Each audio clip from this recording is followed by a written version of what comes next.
Parts of Northwest 23rd, a very popular spot there at Gleason, destroyed, and as many as 8 people hurt in this explosion. Our Jeff Gianola, he's out at the scene. We begin with Jeff. Dan, let me set the scene tonight for you. The rain has stopped for right now, and cleanup is starting to continue. A few minutes ago, we saw firefighters digging through the rubble, and they pulled a green Jeep Cherokee out of the rubble. It had been parked on the sidewalk, and it had been covered in debris following that explosion. But the word is 8 people injured, 3 firefighters, 2 police officers, and 3 other people, civilians, they're calling them. And that's a miracle because none critically injured and there were no deaths. I'm calling it the miracle on 23rd Street. So Jeff, talk to us about how things are going now. Well, Dan, I think they're starting to move more into the investigation phase. The cleanup is continuing, but I've seen some ATF agents moving in. They're helping in the investigation. And I've seen some kind of organized meetings with different groups around there. About a half hour ago, they pulled a Jeep Cherokee. I had mentioned that out of the rubble. It was parked on the sidewalk, and the debris collapsed onto that. And I start to see investigators move in there. Now, we're above 23rd in Gleason, Northwest Gleason, where this all happened, and the bagel shop completely obliterated. But a lot of people say, okay, set the scene for me. I want to show some video right now that was shot just yesterday. And the green wood building that was built in 1906, that's the bagel shop. That's right on the corner. This is less than 24 hours ago, and it's now obliterated. It's not there anymore. This was just taken yesterday by a real estate agent. And then the Dosha building next to it, which was remodeled just recently, that is damaged. That absorbed a lot of the violent explosion. I want to bring Amy Frazier in here right now. Amy just showed up here. And Amy, we talked about a community pulling together. You've been out and about in the community talking to people. Tell them about the teams that were stationed on street corners. Well, they have these emergency volunteers. People who live in the neighborhood have volunteered, to help out in a situation like this. And they have them at different intersections kind of out in the blast zone area because a lot of people there still can't get back to their homes. The power's out, the gas is out. They don't know when they're going to be allowed to be back. There's also damage to some of those buildings, so we've got folks out there trying to sweep up some of the sidewalks. You'll look up at these huge old apartment buildings and just see 10, 12 windows just shattered, especially totally the out. Old glass that was in some of those. Absolutely, these are old buildings. Let's talk about the injured. We had 8 injured, including 3 firefighters. 4 of the injured were taken to Legacy Emmanuel. That's where Chris Holmstrom is standing by right now with an update on those conditions. Chris, what can you tell us? From the KOIN 6 newsroom, this is breaking news.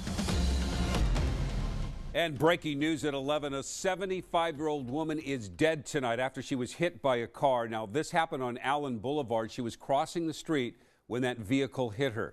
She was not in a crosswalk. Now, the driver did stay on the scene and cooperated with investigators. And tonight, police tell us no charges will be filed. And now to a crime alert. A would-be thief takes the bait and ends up busted.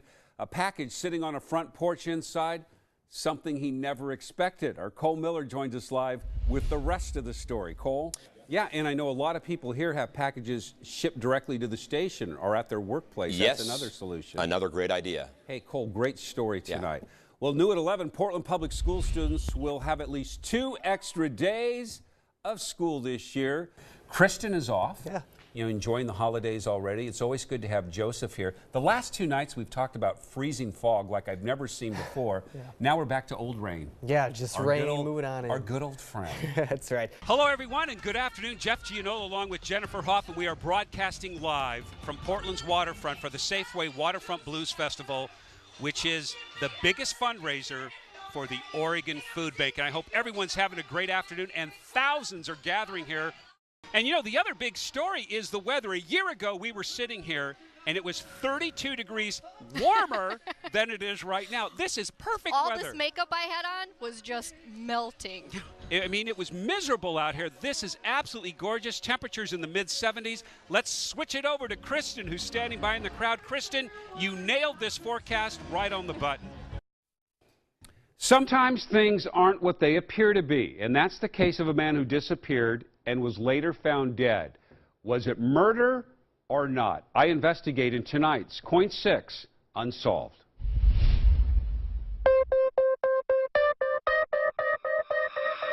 68-year-old Frank Wilson was a loving father, a veteran. He owned an auto repair business. But last September, it appeared Frank Wilson was having a mental breakdown. After leaving work one night, he disappeared. His family found him, but his daughter says he was distant and wanted to be left alone. I got in contact with his doctor and kind of told him what was going on and how uncharacteristic, the behavior was for him.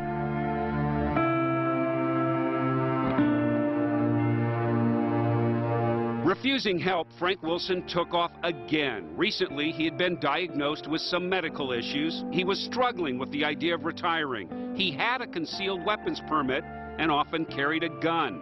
Where was Frank Wilson? The answer came a few days later.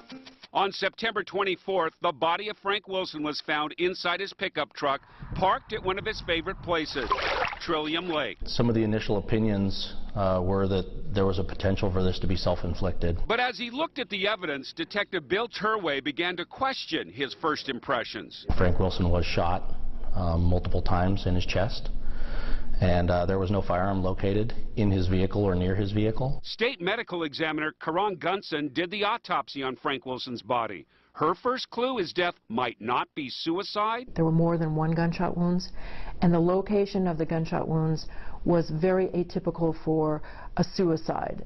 High in the left shoulder and sharply downward and towards the back. And so that's a very awkward motion. The window was down, so it would have been easy, if you will, to shoot somebody while they're sitting in the truck. And there was another mysterious clue. Outside the truck, on the ground, investigators found blood drops. Those drops formed a trail that led about 70 yards down the parking lot. And remember the missing gun? Exactly 1 week after finding Frank Wilson's body, investigators discovered the weapon in the woods. It belonged to Frank Wilson. It could be that somebody is walking away carrying the weapon that has blood on it. It's hard to say exactly how that blood trail got there. Clues with no answers. But there is one thing detectives are sure of. They know exactly when Frank Wilson died. Frank Wilson was found to be wearing a Fitbit fitness tracker watch, which we received and subsequently downloaded. Without knowing it, Frank Wilson had provided investigators with a vital clue. And it just ceases. We know within minutes, within a few minutes of the precise time that he died. It's the one thing certain in a case with so many unknowns. Was it murder or not? People don't hold secrets. When they have secrets, they normally want to tell somebody. And I think eventually we will find the answer, whether it's by accident or on purpose or investigation. I think we will find a resolution to the case. Something else, detectives keeping tight-lipped about any fingerprint evidence they may have found on the gun. As for that Fitbit fitness tracker, Jennifer, this marks the first time a Fitbit or a fitness tracker has been used to determine an exact time of death in Oregon forensic history. And it may be the first of its kind in the country. They're looking into that right now. I know when you learn that tidbit in your interviews right away.